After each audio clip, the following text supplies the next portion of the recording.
Tesla, ether, and Harvy's physics. How are they connected? For more than a century, modern physics believed it had understood reality. It could describe the motion of planets and the bending of light. And yet, at the edge of knowledge, something began to fracture. Reality dissolved into paradox. This was not merely a failure of mathematics. It was a failure of interpretation. Physics became good at describing effects, while losing sight of causes. And then, an older question returned. If space is empty, then what carries force? What carries gravity, energy, and information? Long before modern language, Nikola Tesla looked at reality and saw something different. He did not speak of emptiness or silent vacuum. He spoke of energy. He spoke of frequency. He spoke of vibration. Behind all of it, he believed there had to be a medium, not dead space. Tesla called it ether. Some traditions called it akasha, a hidden continuity through which the universe transmits power, structure, and order. Then came Einstein. With relativity, the ether was removed. Space became geometry. Gravity was the effect of curved space-time, but every revolution leaves problems behind. If there is no medium, then how is gravity transmitted?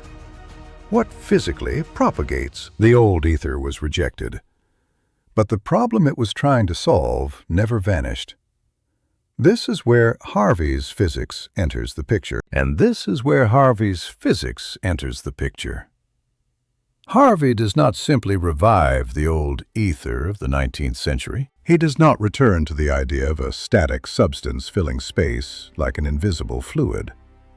Instead, he proposes something more dynamic, more structured, and more precise. A network. Harvy's gravitational network. HGN. In this view, the universe is not empty. It is a connected, oscillatory structure. It is a dynamic gravitational network composed of interacting carriers, gravitatons, Harvytons, and electrogravitons. This changes everything, because now gravity is no longer just described, it is carried. It is no longer only an effect in geometry, it becomes a process, a real transmission within a real structure.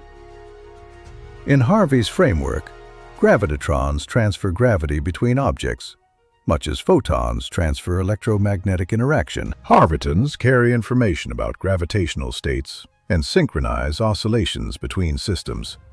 Electrogravitons connect gravity with electromagnetic behavior, creating a bridge that gives a new interpretation to the kinds of transmission effects Tesla was intuitively reaching toward. Suddenly, Tesla's old intuition begins to look less like historical curiosity and more like an unfinished insight, because Tesla claimed that energy, frequency, and vibration are fundamental. Harvy's physics gives that intuition a new architecture. In Harvy's model, gravity itself is not static. It oscillates. Every object has its own unique gravitational signature, its own gravitational code, HGK, a distinct oscillatory identity, a pattern, a frequency structure, a coded participation in the deeper network of reality. In this picture, matter is not just mass, it is structured oscillation. It is information embodied in gravitational form, and that means the universe is no longer mute and empty. It is coded. Every particle, every planet, every star, every system, each one carries its own vibrational identity. This is where Tesla's language and Harvy's framework began to converge. Tesla believed that vibration was fundamental. Harvy says every field has a frequency pattern. Every object has a gravitational code. And reality itself is organized through oscillatory structure. Tesla sensed the principle. Harvey attempts to formalize it. And once that is understood, the old image of empty space begins to break apart. Because if gravity is real, perhaps geometry alone is not enough. Perhaps curvature is only the visible consequence, not the underlying cause. Harvey's criticism becomes clear here. Einstein removed ether, but in doing so, he left physics with a description of gravitational behavior without a true transmission mechanism. For a time, this seemed sufficient.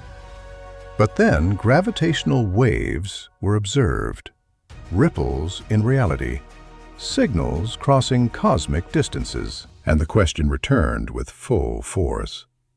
What is actually waving? What is the physical basis of this propagation? What carries the signal? Harvey's answer is direct. A medium exists, but it is not the old ether. It is a dynamic network of gravitational carriers, real, responsive, living. This is the key distinction. Classical ether was imagined as a fixed background. Harvey's gravitational network is not fixed. It is a structure of oscillation and relation. And then comes one of the most provocative consequences of Harvey's physics, the gravitational factor, Hg. Harvey expands Einstein's famous relation. Energy is not merely a static conversion of mass.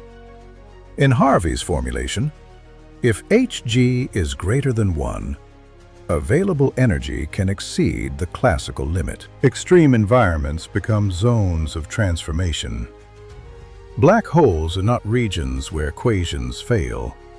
They are transition systems, places of deeper regime. In that light, Tesla's search for energy hidden in space begins to look different. Not as fantasy, but as an early attempt to sense that space is not empty. That energy is embedded in structure, and that reality contains deeper transmission principles than conventional models were willing to admit. He sensed that the universe is built from more than visible matter. He sensed that vibration is primary. Harvey's physics takes that intuition and places it into a framework. So how are Tesla, ether, and Harvey's physics connected? They are connected through one central realization. Reality is not built on emptiness. It is built on structure. Tesla called that hidden structure ether. Harvey calls it the gravitational network. Tesla said the universe must be understood through energy, frequency, and vibration. Harvey answers with oscillatory gravity and a dynamic network of carriers linking matter, energy, and information into one coherent whole. Tesla believed there had to be a medium for transmission. Harvey says there is, but it is not static. It is dynamic, gravitational, informational, oscillatory. In that shift, Tesla no longer looks like a forgotten dreamer. He begins to look like a precursor, someone who reached toward a deeper substrate. Perhaps the mistake was that physics abandoned the question too soon.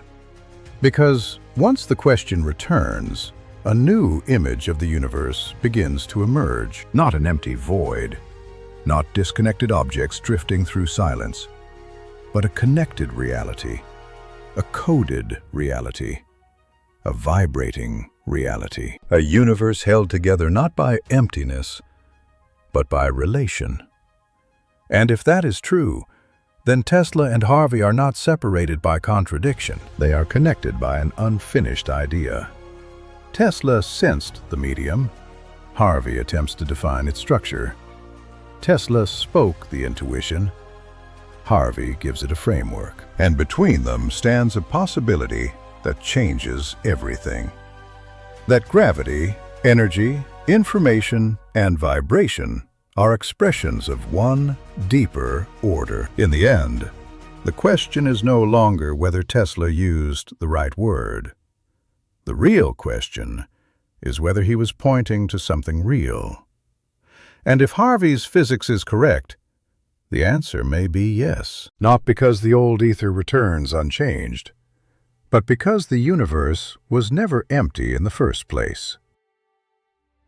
Good night.